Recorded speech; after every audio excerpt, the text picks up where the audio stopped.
आकाशवाणी भोपाल से प्रस्तुत हैं प्रादेशिक समाचार।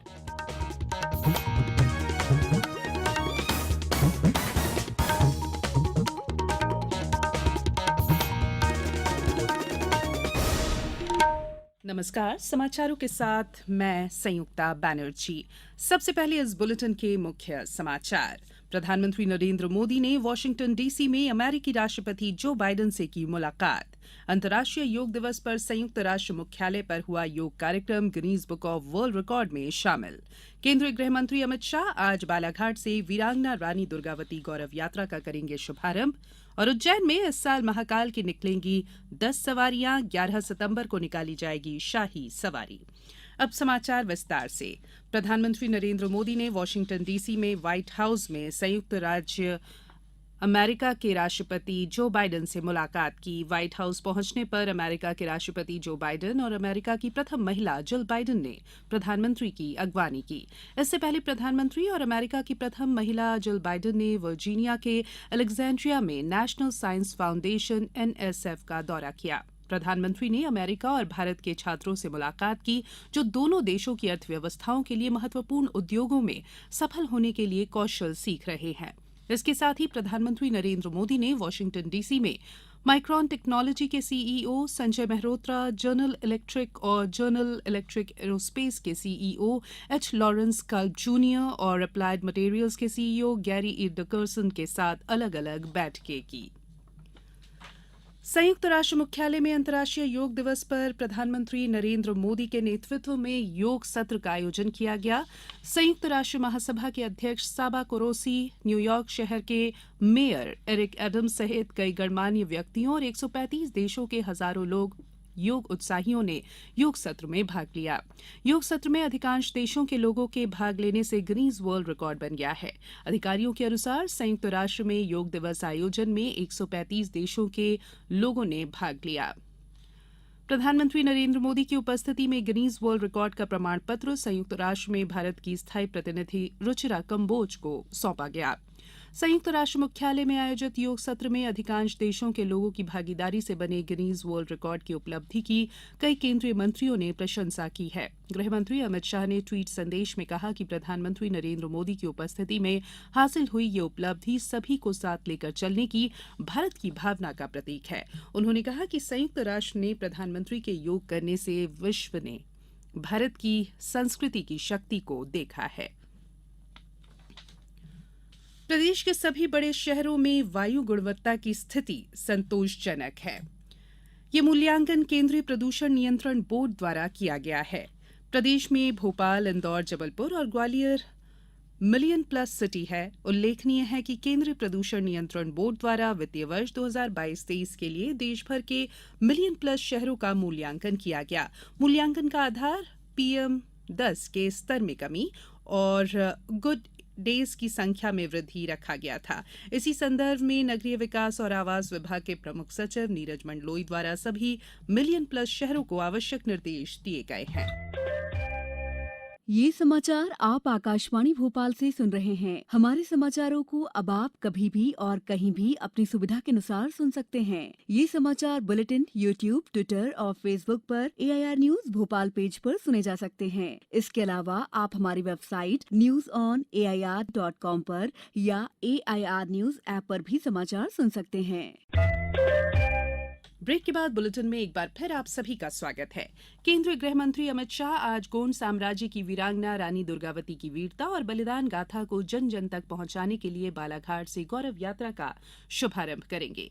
रानी दुर्गावती के बलिदान दिवस पर गौरव यात्राएं बालाघाट सहित 4 अन्य स्थान छिंदवाड़ा, दमोह के सिंगरामपुर, सीधी के धोहनी और यूपी के कलिंजर फोर्ट से 22 जून को शुरू होकर 26 जून को शहडोल पहुंचेगी। प्रधानमंत्री नरेंद्र मोदी 27 जून को शहडोल में गौरव यात्रा का समापन करेंगे। केंद्रीय गृह और सहकारिता मंत्री श्री शाह शाम 4 बजे बालाघाट पहुंचेंगे और उत्कृष्ट विद्यालय के मैदान में वीरांगना रानी दुर्गावती के बलिदान दिवस कार्यक्रम को संबोधित करेंगे। मंत्री श्री शाह प्राचीन हनुमान मंदिर में पूजा अर्चना करेंगे। गौरव यात्रा के शुभारंभ कार्यक्रम में जनजातीय कलाकार सांस्कृतिक प्रस्तुतियां देंगे। केंद्रीय इस्पात राज्य मंत्री फग्गन सिंह कुलस्ते बालाघाट से प्रारंभ गौरव यात्रा के प्रभारी, सांसद दुर्गादास उइके छिंदवाड़ा से शुरू होने वाले गौरव यात्रा के प्रभारी, वन मंत्री कुंवर विजय शाह सिंहरामपुर जबेरा दमोह की गौरव यात्रा के प्रभारी, पूर्व सांसद संपतिया उइके कलिंजर बांदा यूपी के गौरव यात्रा की प्रभारी और हिमाद्री सिंह धौनी सिधी की गौरव यात्रा की प्रभारी होंगी। प्रधानमंत्री नरेंद्र मोदी की प्रदेश यात्रा को लेकर तैयारियां जारी हैं। प्रधानमंत्री 27 जून को भोपाल और शहडोल यात्रा पर आ रहे हैं। मुख्यमंत्री शिवराज सिंह चौहान ने तैयारियों की समीक्षा के लिए कल बैठक की। उन्होंने कहा कि प्रधानमंत्री के कार्यक्रम में शामिल होने वाले नागरिकों को किसी भी तरह की असुविधा न हो, इस बात का ख्याल रखा जाए। प्रधानमंत्री श्री मोदी शहडोल में गौरव यात्रा के समापन समारोह में शामिल होंगे। Shri Modi sickle cell anaemia से भारत को मुक्ति दिलाने के लिए राष्ट्रव्यापी कार्यक्रम लॉन्च करेंगे और प्रदेश में 1 करोड़ आयुष्मान कार्ड का उनके द्वारा प्रतीक स्वरूप वितरण किया जाएगा।